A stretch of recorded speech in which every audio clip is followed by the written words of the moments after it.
दोस्तों प्री बहुत नज़दीक है। अक्टूबर में यूपीएससी प्री का एग्ज़ाम है और मैं जानता हूँ कि इस समय आपको तमाम तरह का डर होगा। बहुत टेंशन में और बहुत प्रेशर में होंगे, ऑब्वियस ही बात है। सबसे पहला और सबसे ज़्यादा भीड़ भाड़ वाला स्टेज यही होता है। लेकिन हमारे सामने दो ऐसे लोग हैं जिन्होंने इस एग्ज़ाम को क्रैक किया है और वो बहुत बेहतर से इस प्रेशर के बारे में जानते होंगे। तो मैं सर और मैम दोनों लोगों से एक रिक्वेस्ट करूंगा कि प्री को लेकर बहुत ज़्यादा डायलमा होता है, आपको भी रहा होगा, और बहुत ही अनप्रेडिक्टेबल होता है। मेंस में तो फिर भी एक अंदाज़ा होता है कि अगर हम सिलेबस के साथ हैं तो हम काफ़ी कुछ कर सकते हैं, लेकिन प्री में गुगली जो होती है वो समझ में नहीं आती कहाँ जाएगी। तो इस समय जो बच्चे प्रेशर में हैं, डरे हुए हैं, आप उनके लिए क्या मैसेज देंगे और क्या स्ट्रैटेजी उनको बताना चाहेंगे?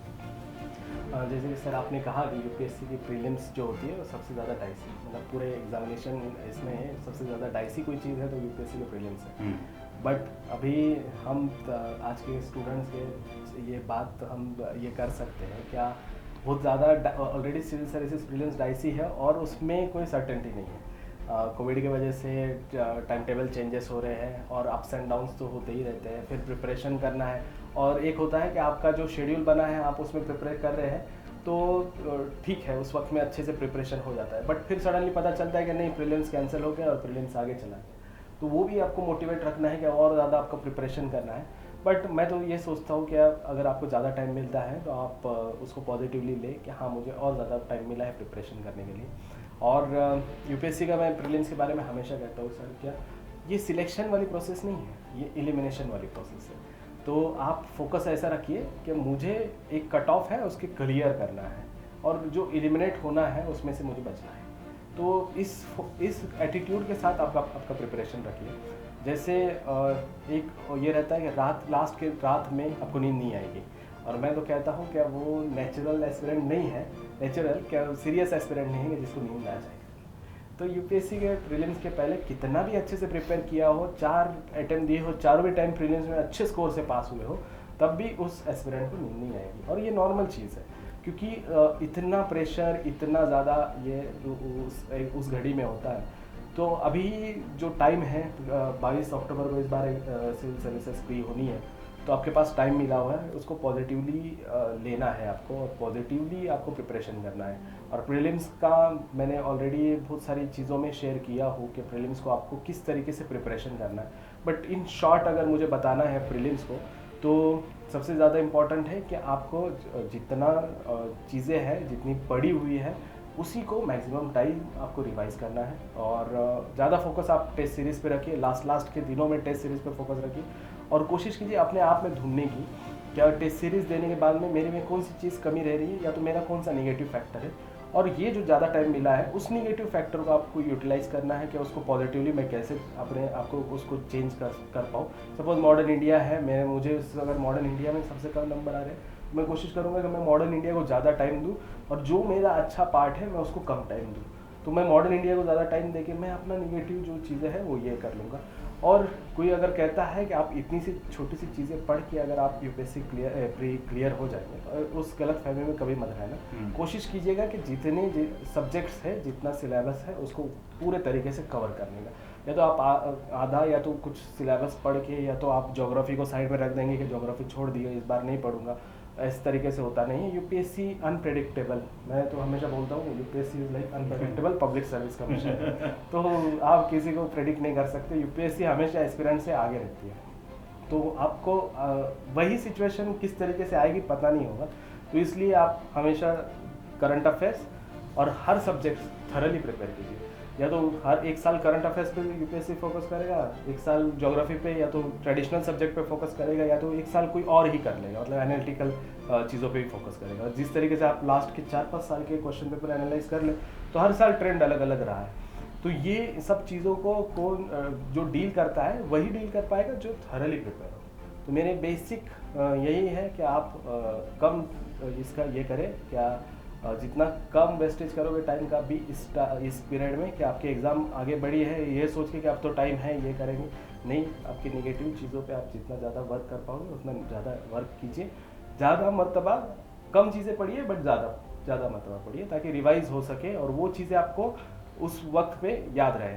और प्रीलिम्स का एक ये होता है कि आप जब एक क्वेश्चन देख रहे हो, 1 2 3 स्ट्रैटेजी तो है ही मेरी, जैसे मैंने बताया था प्रीलिम्स के बारे में, बट जैसे ही देखते हो अगर आपको क्वेश्चन का आंसर आ रहा है तो आपके माइंड में वो क्लिक हो जाएगा कि हाँ यही आंसर है इसका, क्योंकि आपने बैक ऑफ द माइंड कहीं ना कहीं वो पढ़ के रखी है।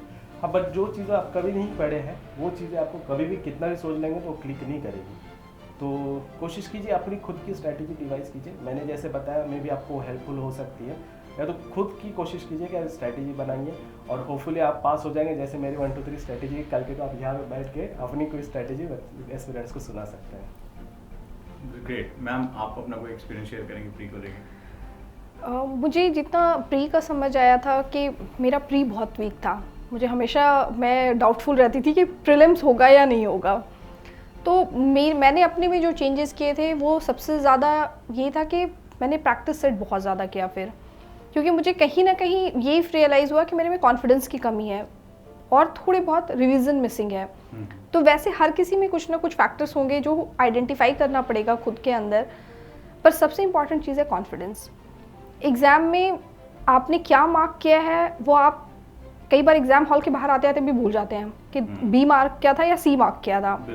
बट कॉन्फिडेंस इतना इंपॉर्टेंट होता है कि वो बी और सी में क्या मार्क करना है क्लास के अंदर, वो कॉन्फिडेंस होता है, वो हमें टेस्ट पेपर्स रिवाइज करके आता है।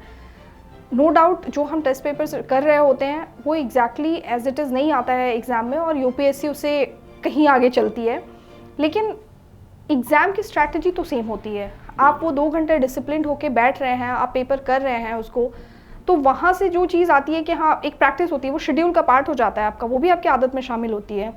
तो वहाँ पे वो पेपर करने में मुझे एक्चुअली बहुत हेल्प किया। तो मुझे लगा सबसे इंपॉर्टेंट चीज़ होती है सेल्फ कॉन्फिडेंस, कि ये पेपर है, इतने मार्क्स आने हैं और मैं कॉन्टीन्यूसली पेपर कर रही हूँ एंड आई फील के 120 सपोज मेरा टारगेट है कि मैं 120 से नीचे नहीं जाना चाहिए मेरा, और मैं कंसिस्टेंटली जो है 120 के क्रॉस हूँ, 120 121 मैं 120 के बिलो नहीं जा रही हूँ, तो मेरा कॉन्फिडेंस श्योरली बढ़ता है। बट इसका ये मतलब नहीं कि कई बार मुझे अगर 100 आ गए या मैं 100 ही ला रही हूँ तो वो मैं बहुत ख़राब कर रही हूँ, क्योंकि वो पेपर टू पेपर भी वैरी करता है फिर। तो सबसे इंपॉर्टेंट चीज़ है कि आप खुद के कॉन्फिडेंस पे रखिए, और जो चीज़ अगर लगता है कि नहीं ये चीज़ नहीं हो रही है, मुझे 100 ही क्यों आ रहे हैं, तो वो मैटर ऑफ कंसर्न नहीं है, एक्चुअली वो अपॉर्चुनिटी है आपके लिए कि आप और इम्प्रूव कर सकते हैं वहाँ पे। तो जो टॉपिक्स रह गए हैं, रिविजन में क्या कमी रह गई है, क्वेश्चंस करने के ट्रिक कैसे हो सकते हैं, मतलब एक कोई सीधा स्ट्रेट फॉरवर्ड तरीका नहीं हो सकता है, मल्टीपल एस्पेक्ट्स होंगे जहाँ पे आपको काम करना पड़ेगा, और वो टेस्ट पेपर सॉल्व जब हम करते हैं वो सारे स्किल्स हम वहाँ पे टेस्ट करते हैं। तो ये चीज़ हम यूज़ कर सकते हैं वहाँ पे, मतलब मेरे केस में तो आई फील ये वर्क किया है। बहुत ही इंपॉर्टेंट, इसको मैं RSM भी कहता हूँ, रिवर्स स्टडी मेथड। जब आप क्वेश्चन लगाते हैं तो पहली बात तो वो फियर फैक्टर खत्म हो जाता है, तो फिलर्स बहुत मिल जाते हैं कि हमसे गलती क्या होती है। जो मैंने अपने एक्सपीरियंस में देखा है कि ज़्यादातर बच्चे जब एग्जामिनेशन हॉल में होते हैं तो नॉट को यस के क्वेश्चन कर देते हैं, वो ऑप्शंस को, वो क्वेश्चन को ध्यान से नहीं समझ पाते हैं कि क्या है। तो सबसे बड़ा फायदा तो ये होता है कि हमें क्वेश्चन की लैंग्वेज समझ में आने लगती है। हमारी, जो आपने कहा कि हमारी बॉडी, हमारा माइंड एक पर्टिकुलर 2 घंटे के लिए फ्रेम हो जाता है। तो मैसेज बहुत ही क्लियर रहा सर का। जो 1 2 3 स्ट्रैटेजी आप पहले भी जानते हैं कि बहुत ज़बरदस्त जो है स्ट्रैटेजी रही है, और मैम ने बताया कि ज़्यादा से ज़्यादा क्वेश्चन करें, और जब आप क्वेश्चन करते हैं तो सेल्फ कॉन्फिडेंस बहुत मैटर करता है। डर तो सबको लगता है, लेकिन उस डर से लड़ने के लिए, उससे आगे जाने के लिए प्रैक्टिस ही एक ऐसा तरीका है। सिर्फ ड्यू नहीं पीने से काम चलेगा, प्रैक्टिस भी करनी पड़ेगी, तो बहुत इंपॉर्टेंट है।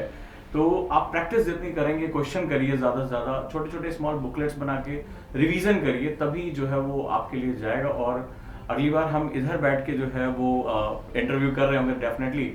और सभी ओजंकियंस की तरफ से सर, आप और मैम दोनों लोगों को जो बेहतरीन ऑफिसर बनने का एक हम जो आपको देखना चाहते हैं, जैसे कि कल हम आपको जीके की बुक्स में देखें और हम आपके बारे में पढ़ें, तो हम हमेशा ये दुआ करेंगे कि आपका एक करियर जो है वो बहुत ही शाइनिंग हो, और शाइनिंग से भी कहीं ज़्यादा एक चेंजेबल एजेंट के रूप में आप लोग अपनी अपनी सोसाइटी में काम कर ही रहे हैं।